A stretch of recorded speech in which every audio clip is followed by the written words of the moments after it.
नमस्कार, मैं हूं आपके साथ पूर्णिमा मिश्रा। हमारे खास प्रोग्राम क्या कहते हैं नरेंद्र मोदी के आजादी का महापर्व स्पेशल एडिशन में आज हम आपको सुनवाएंगे प्रधानमंत्री मोदी का वो ऐतिहासिक भाषण जो उन्होंने 15 अगस्त 2022 को दिल्ली में दिया। अपने भाषण में प्रधानमंत्री ने कहा कि एक बार हम सब संकल्प लेकर के चल पड़े तो हम निर्धारित लक्ष्यों को पार कर सकते हैं। रिन्यूएबल एनर्जी का लक्ष्य हो, देश में नए मेडिकल कॉलेजेस बनाने का इरादा हो, डॉक्टर्स की तैयारी करवानी हो, हर क्षेत्र में पहले से गति बहुत बढ़ी है और इसीलिए मैं कहता हूं अब आने वाले 25 साल बड़े संकल्प के हों, यही हमारा प्रण भी होना चाहिए। आजादी के जंग में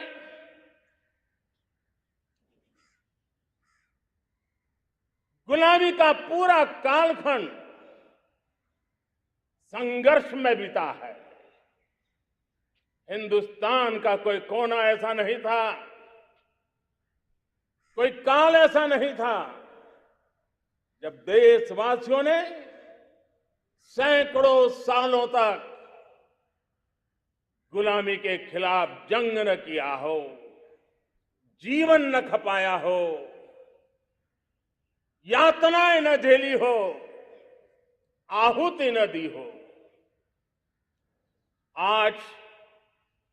हम सब देशवासियों के लिए ऐसे हर महापुरुष को, हर त्यागी को, हर बलिदानी को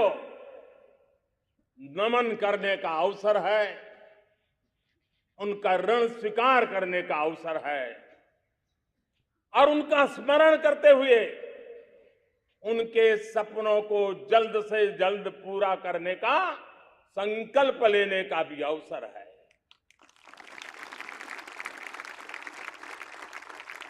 हम सभी देशवासी कृतज्ञ हैं पूज्य बापू के,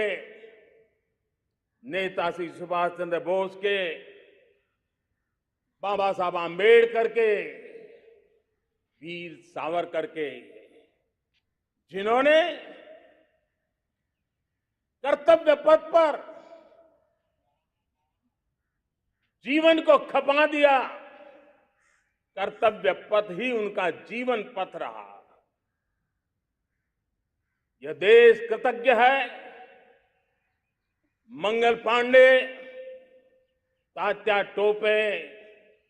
भगत सिंह, सुखदेव, राजगुरु, चंद्रशेखर आजाद, अशफाक उल्लाह खान, राम प्रसाद बिस्मिल, अनगिनत ऐसे हमारे क्रांतिवीरों ने अंग्रेजों की हुकूमत की नींव हिला दी थी।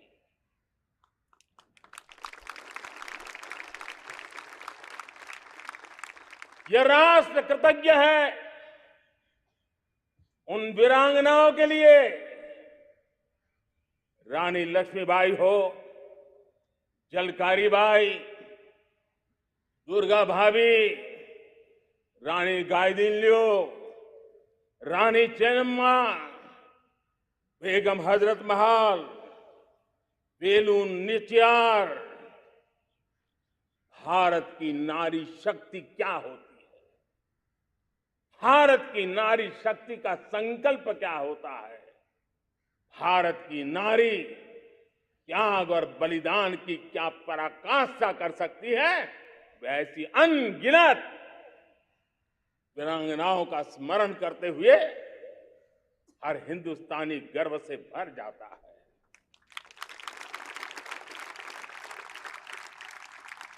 आजादी का जंग भी लड़ने वाले और आजादी के बाद देश बनाने वाले भी, डॉक्टर राजेंद्र प्रसाद जी हो,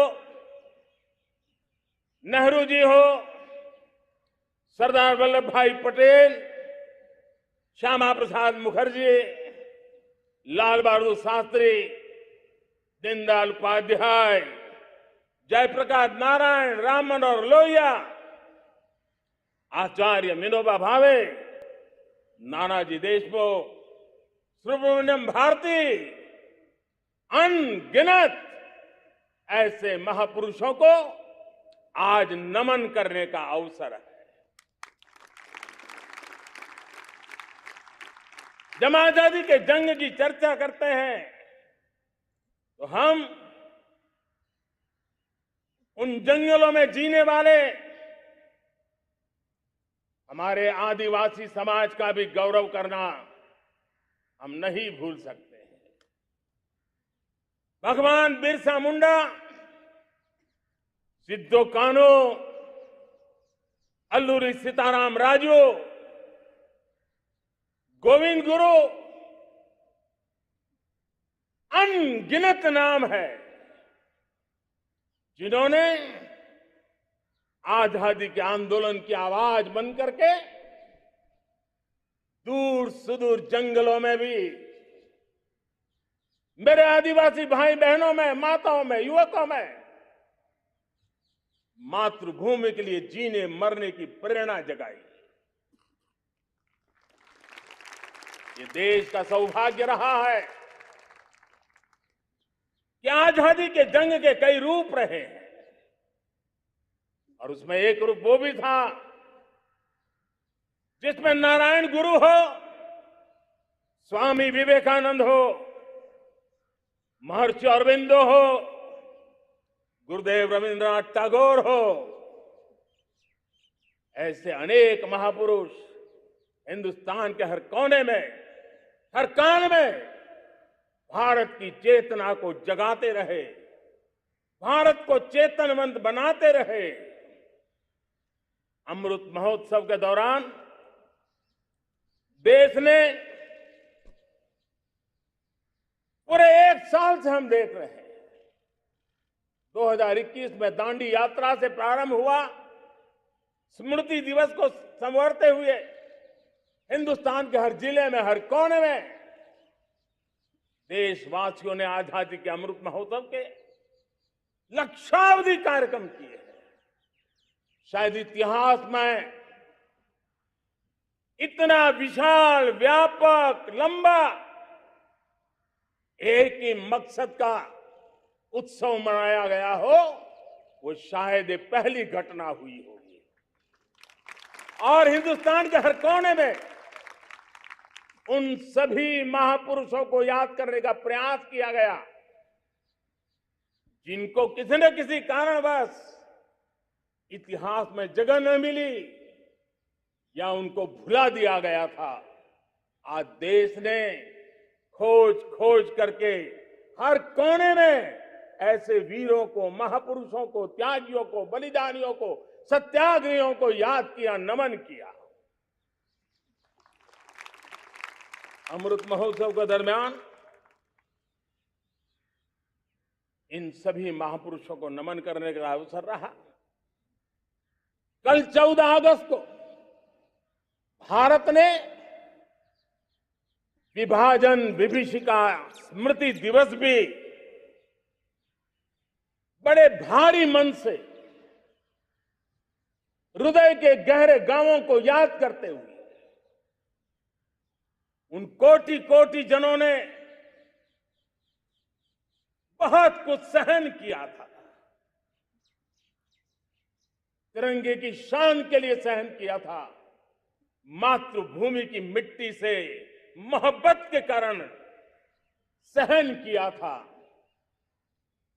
और धैर्य नहीं खोया था। भारत के प्रति प्रेम ने नई जिंदगी की शुरुआत करने का उनका संकल्प नमन करने योग्य, प्रेरणा पाने योग्य है। आज जब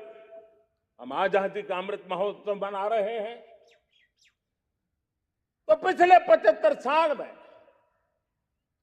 देश के लिए जीने मरने वाले, देश की सुरक्षा करने वाले, देश के संकल्पों को पूरा करने वाले, चाहे सेना के जवान हो, पुलिस के कर्मी हो, शासन में बैठे हुए ब्यूरोक्रेट्स हो, जनप्रतिनिधि हो, स्थानीय स्वराज की संस्थाओं के शासक प्रशासक रहे हो, राज्यों के शासक प्रशासक रहे हो, केंद्र के शासक प्रशासक रहे हो, 75 साल में इन सब के योगदान को भी आज स्मरण करने का अवसर है और देश के कोटि कोटि नागरिकों को भी जिन्होंने 75 साल अनेक प्रकार की कठिनाइयों के बीच भी देश को आगे बढ़ाने के लिए अपने से जो हो सका वो करने का प्रयास किया है। मेरे प्यारे देशवासियों, 75 साल की हमारी ये यात्रा अनेक उतार चढ़ाव से भरी हुई है। सुख दुख की छाया मंडराती रही है और इसके बीच भी हमारे देशवासियों ने उपलब्धियां की है, पुरुषार्थ किया है, हार नहीं मानी है, संकल्पों को ओझल नहीं होने दिया है। और इसलिए और ये भी सच्चाई है कि सैकड़ों सालों के गुलामी के कालखंड ने भारत के मन को, भारत के मानवीय की भावनाओं को गहरे घाव किए थे, गहरी चोटें पहुंचाई थी, लेकिन उसके भीतर एक जिद भी थी, एक जिजीविषा भी थी, एक जुनून भी था, एक जोम भी था। और उसके कारण अभावों के बीच में भी, उपहास के बीच में भी, और जब आजादी का जंग अंतिम चरण में था तो देश को डराने के लिए, निराश करने के लिए, हताश करने के लिए सारे उपाय किए गए थे। अगर आजादी आई, अंग्रेज चले जाएंगे तो देश टूट जाएगा, बिखर जाएंगे, लोग अंदर अंदर लड़ करके मर जाएंगे, कुछ नहीं बचेगा, अंधकार युग में भारत चला जाएगा। न जाने क्या क्या आशंकाएं व्यक्त की गई थी, लेकिन उनको पता नहीं था ये हिंदुस्तान की मिट्टी है। इस मिट्टी में वो सामर्थ्य है जो शासकों से भी परे सामर्थ्य का एक अंतर प्रभार लेकर के जीता रहा है, सदियों तक जीता रहा है। और उसी का परिणाम है हमने क्या कुछ नहीं झेला।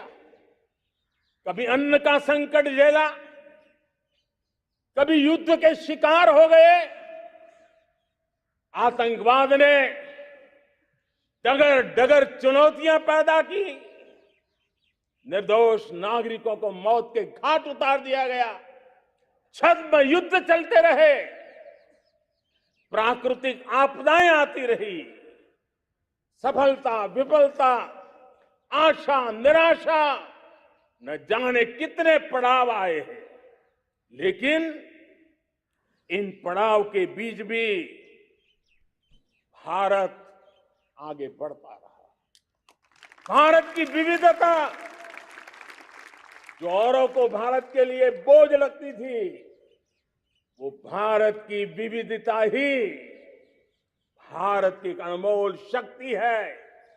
शक्ति का एक अटूट प्रवाह है। और दुनिया को पता नहीं था कि भारत के पास